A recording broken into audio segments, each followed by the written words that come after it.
공화당 중심의 반북 강경파 의원들이 만일에 이재명을 상대로 청문회를 열거나 외교적 압박을 가할 경우. 반갑습니다. 김영윤 TV입니다. 이재명이 대통령 당선되자마자 취임 첫날이죠. 대법원 증언을 골자로 한 법안조직법 개정안을 국회 법제사법위원회에서 강행 처리했습니다.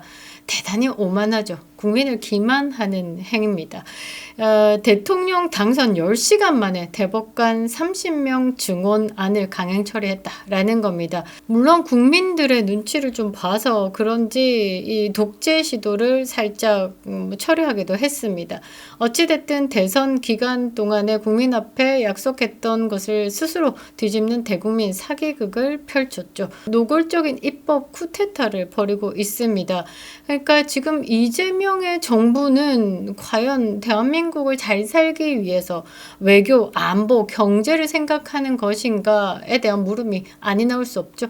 이재명은요, 이제 방탄기구로 그냥 조금 더 확장해서 대한민국 전체를 이용하고 있다라고밖에 볼 수 없습니다.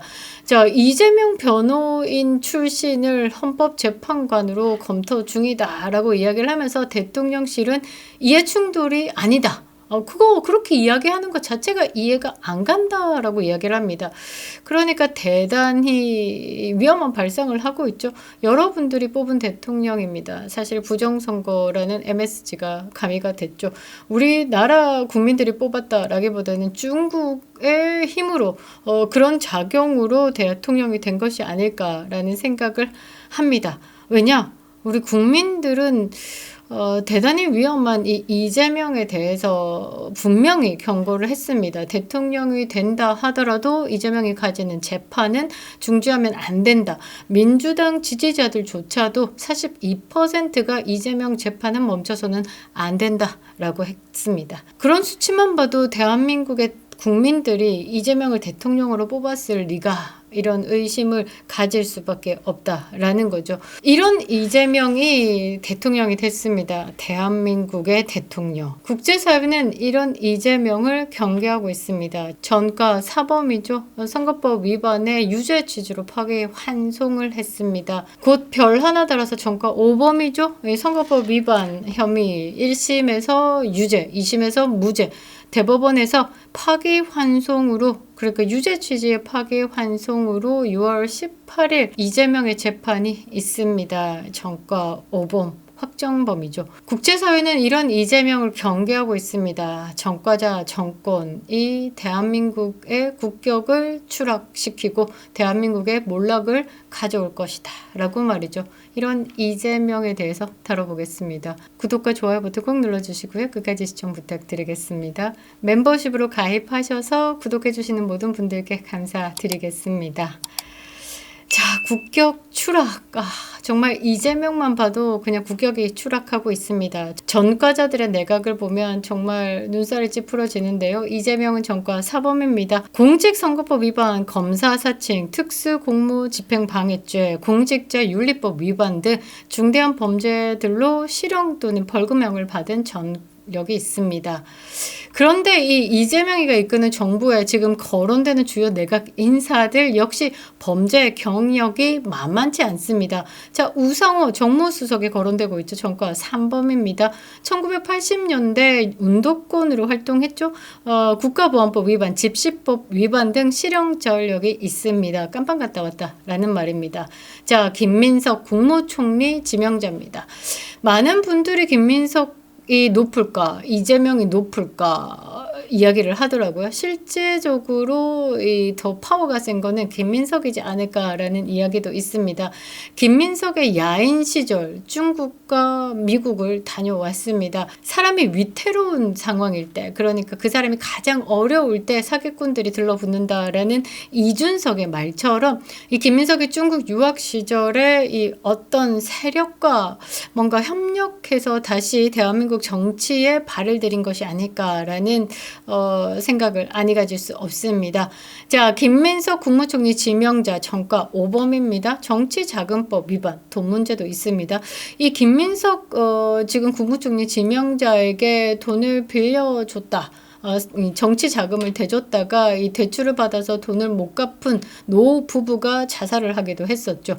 도로교통법 위반도 있습니다. 명예훼손 등 다수 혐의로 처벌을 받은 전력이 있습니다. 강훈식 비서실장으로 거론되고 있죠. 전과 이범입니다. 공직선거법 위반, 선거운동 관련 위반 행위로 벌금형을 받은 전력이 있습니다. 그러니까 우상호 3범, 김민석 5범, 강훈식 비서실장 전과 2범 요렇게만 해도 전과 10범이죠. 이재명 별 4개에서 이번에 하나 더 달면 내각이 별이 15개입니다. 요거뿐만 아니라 잘잘하게 붙는 사람들 꽤나 있을 겁니다. 이 이재명을 포함해서 이 정부의 내각의 전과 이력을 모두 합치면 정말 대단하죠. 국가 운영이 아니라 범죄자들의 연합 정부에 가깝다라고 해도 과언이 아닐 것 같은데요. 대한민국 국격이 추락하는 소리가 정말 현실에서 울려 퍼지고 있습니다. 저는 좀 다행인 게 뭐냐면 이 이재명이 국방장관으로 기용하려 했던 박선원이가 지금 여기에서 살짝 뒤로 빠진 것이 그나마 다행이다라고 생각합니다. 반미 공작 정치의 핵심이다라고도 불리고 문재인보다 서열이 높다라는 이야기가 있죠. 박선원이가 문재인 정부 시절에 청와대 국정상황실장을 지냈습니다. 그리고 과거에 노무현 정부 당시에 외교통상부 소속으로 미국 입국이 제한된 전력이 있습니다. 그리고 북핵 육자회담 당시에 북한과 접촉하면서 논란이 있었고요. 최근에는 윤석열 대통령 탄핵의 배우로 지목되면서 헌법재판소에서도 그 실체가 드러나기도 했습니다. 홍정원의 심전도체 메모 그게 확장해가지고 이 체포자 명단으로 바뀌었죠. 거기에 이름이 거론되는 게 박선원이었습니다. 그때 많은 국민들이 사실 우리가 아는 것보다 더 큰 세력이 아주 오랫동안 대한민국을 지배해 왔구나. 대통령 윤석열조차도 이 반국가 세력들의 일거척결이 힘들었구나. 대한민국이 굉장히 무서워져 있구나 라면서 정말 공포에 떨었었는데요. 여기에 거론되는 이름이 박선원이었습니다. 박선원 공작은 국내 민주 질서를 위협하는 반헌법적 시도로 평가가 됩니다. 이 박선원을 기용한다라는 거 정말 한미 동맹의 해체를 우려하게 만드는 거다라는 거죠. 박선원에 대해서 정보가 미국에 많이 있을 겁니다. 대한민국과 미국은 한미 동맹으로 많은 정보가 교환되고 있는 상황에서 문재인 정부 시절에 박선원이가 수백만 장의 문서를 외부로 유출시켰다라는 의혹을 가지고 있습니다. 자, 이런 이재명의 내각 과연 믿을 수 있을까? 그런데 이 이재명의 내각을 보면요. 그냥 나라를 운영하겠다, 뭐 한미동맹을 해체, 이건 후순인 것 같고 우선순위는 이재명 방탄을 하기 위한 사법부 장악, 그게 우선이 됐다라고 저는 생각을 하는데요. 말씀드린 것처럼 이재명이가 대통령이 됐다라고 하는 10시간 만에 대법관 정원을 30명으로 증원하겠다. 헌법재판소 구성 개편 시도도 했고요. 공수처 권한 강화 등 입법을 추진했습니다. 모두 이재명의 재판 리스크를 해소하려는 방탄 시도로 해석되는데요. 이재명 방탄법이죠. 사법의 독립성을 침해하고 민주주의의 마지막 보루인 사법부를 무력화하기 위한 시도로 해석합니다. 이재명이가 대통령 신분으로 재판을 받는 상황이죠. 행정부의 수장이 사법부에서 재판을 받고 있는 상황에 그 상황에 입법부를 장악한 이 이재명이가 민주당이죠. 민주당. 이 입법부를 통해 가지고 이 사법부를 장악하겠다. 개입을 하고 있는 상황이죠. 명백한 권력 남용의 전형적 사례다라는 겁니다. 국제사회가 경고하고 있습니다. 이 트럼프의 입이다라고도 이야기할 수 있는 고든창이 경고하고 있죠. 국제안보 전문가입니다. 동북아 상황에서 최고의 전문가다라고도 하고요. 이 트럼프가 이 고든창에게 중국에 관련된 이야기는 당신의 입만 보겠어. 당신이 말하는 모든 것이 맞아 라고 이야기를 하면서 기립박수를 보냈죠. 자, 이런 고든창이 최근에 이재명 정부에 대해서 이렇게 이야기를 했습니다. 민주주의 파괴 세력이 대통령이 됐다. 강한 우려를 표명했는데요. 제가 요거 한번 띄워드리도록 하겠습니다. 고든창 메시지입니다. 이재명이가 민주주의 제도를 빠르게 해체하고 있다. 용감한 애국자들이 저항하고 있고 민주주의를 지키려는 그들의 노력을 지지해야 한다. 이거는 미국에 보내는 메시지가 아닐까라고 생각을 하는데요. 오늘입니다. 6월 8일 일요일에 이렇게 고든창이 메시지를 띄웠습니다. X 트위터입니다. 아직 끝나지 않았다. 한국 국민은 싸움을 계속할 거다. 이재명이가 중국이나 북한에 자신들을 팔아넘기는 것을 용납하지 않을 것이다. 우리 나라를 팔아넘기는 것을 용납하지 않을 것이다 라고 얘기했고, 하나의 투쟁이 끝났다. 새로운 투쟁의 막이 시작됐다 라고 이야기를 했습니다. 많은 생각을 하게 하는 거죠. 이 국제사회가 지금 이재명을 그냥 공산주의자다라고 이야기를 하는 겁니다. 이런 경고, 한국인들이 이제 싸워야 할 때라고 호소했습니다. 고든창이 이 대선 기간 동안에 한국에 들어와서 대한민국의 선거 과정을 지켜보겠다라고 했지만 중앙선관위가 강하게 거부했죠. 그래서 대한민국의 이 대선은 이상한 시스템, 부정의 시스템이 작동되었다라고 이야기를 했습니다.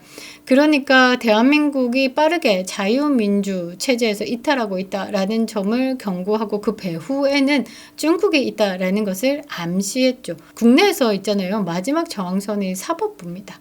그것에 대해서 이 국제사회가 이재명을 반드시 주목해야 된다라고 경고를 하고 있다라고 저는 해석을 합니다. 자, 국제법 위반 가능성이 있는 이재명이가 경기도지사 시절에 추진한 대북 협력 사업에서 대북제재법을 위반했죠. 이 대북 송금 사건 굉장히 큰 사건입니다. 800만 달러도 굉장히 큰 돈인데 그것을 본인 개인의 반짝거림을 위해서 북한에 돈을 보냈다. 전 세계가 북한에게 제재를 가하고 있는 상황에서 그 눈을 피해서 아주 편법적이고 불법적으로 돈을 보냈다라는 겁니다. 2019년부터 2021년 사이에 경기도지사를 하고 있을 때 스마트팜 지원비다라고 북한 방역협력, 남북 공동사업 등 다양한 사업을 추진했는데요. 이때 500만 달러, 300만 달러 나눠서 북한에 돈을 보낸 겁니다. 이 800만 달러가 말이죠. 미국 금융망을 거쳤거나 달러 기반 자산이 포함되었는지가 핵심 쟁점이다라는 거죠. 영수증도 있습니다. 미국은 오바마 트럼프 행정부 시절부터 대통령 행정명령 13775 북한 제재 강화법을 통해 가지고요. 북한과의 금융 및 물자 거래를 철저히 금지해 왔습니다. 이 법은요. 지방 정부, NGO, 심지어 외국 공직자들까지 제재 대상으로 삼기 때문에 이재명은 여기에 해당된다라는 거죠. 만약에 경기도가 북한에 현금성 송금을 했거나 제3의 NGO를 통해서 우회적으로 자금 이전을 시도했다라고 하면 이는 해외 자산 통제국 규정에 따라서 미국 특별 제재 대상에 오를 수도 있다. 그러면 어떻게 되느냐? 이재명은 미국 내 자산이 동결됩니다. 입국도 금지됩니다. 외국 기업과의 거래도 차단됩니다. 아따 쪽팔립니다. 대한민국 대통령이라는 사람이 미국에 발도 못 들인다라는 건 정말 국격을 말아 잡수게 된다라는 겁니다. 현실적으로 미국이 직접적으로 테러 지원자로 지정할 가능성은 굉장히 낮지만 공화당 중심의 반북 강경파 의원들이 만일에 이재명을 상대로 청문회를 열거나 외교적 압박을 가할 경우 사우스코리아 프레지던트 리재명 이 이름이 딱 나온다라고 하면 외교적 파장은 걷잡을 수 없이 커집니다. 이재명과 북한 간의 금전적 거래가 실제로 있었다. 이게 밝혀진다라고 하면 단순히 국내 정치 논란이 아닌 이제 국제법 위반자가 된다라는 것이고 한미동맹의 심각한 균열로 직결된다라는 겁니다. 지금은 대한민국 상황이 굉장히 어렵습니다. 이재명은 입법부를 장악했고요. 이번에 뭐 부정선거든 뭐든 어떤 방식으로든 이 행정부까지 장악했습니다. 마지막 남은 사법부까지 무너진다라고 하면 대한민국은 더 이상 버틸 수가 없다라는 거죠. 독재로 가게 됩니다. 자, 이재명이가 현재 8개 사건에서 12개 혐의에 5개 재판을 받고 있습니다. 이미 전과 사범의 전력을 가진 인물이죠. 내각 역시 전과자들로 채워졌습니다. 그러니까 이 사법 영역에서 이 선을 넘는다라는 건 쉽게 생각할 수 있는 인간들이 모였다라고 보시면 되겠죠. 그러니까 그 누구도 도덕성과 책임감을 담보할 수 없는 집단이다라는 겁니다. 이재명이가 사법 리스크에서 벗어나기 위해서 사법부 장악을 시도하고 있죠. 외교적으로는 반미, 친중, 친북의 노선을 걸으면서 대한민국 정체성을 흔들고 있습니다. 사법부가 선거법 위반으로 이재명에게 유죄와 100만 원 이상의 벌금형을 선고한다라고 하면 이재명은 빠르게 대통령직을 상실하게 됩니다.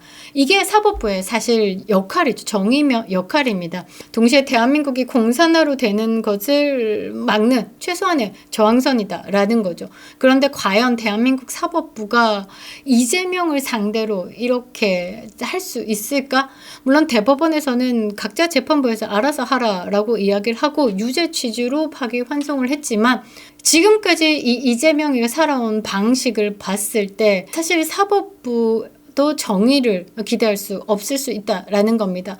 이것마저 무너진다라고 하면 정말 대한민국은 공산화, 독재화 되는 겁니다. 국제사회가 더 이상 침묵하지 말아야 되는 겁니다. 대한민국을 지키는 싸움 지금 이 순간도 법정과 외교의 전선에서 벌어지고 있지만요. 국제사회 도움이 간절하게 필요할 때입니다. 앞서 말씀드린 것처럼 미국 공화당에서 이 상원, 하원이 이재명에 대해서 청문회를 열거나 국제사회에서 공론화시켜서 외교적 압박을 가해야만 대한민국은 그래도 위험에서 조금은 벗어날 수 있다라는 겁니다. 이 외교적 파장이 걷잡을 수 없을 만큼 펼쳐졌을 때 중국도 쉽게 대한민국에게 영향력을 행사할 수 없다라는 거죠. 미국에서 흔들어버리면 이재명이 아무리 난놈이다. 그래서 국민을 쉽게 무시한다라고 해도 국제사회는 눈치를 볼 수밖에 없다라는 거죠. 제발 대한민국 국민들이 민주주의를 지키려는 이 노력을 지지해 주시기 바랍니다. 그립다 윤석열, 김영윤TV였습니다.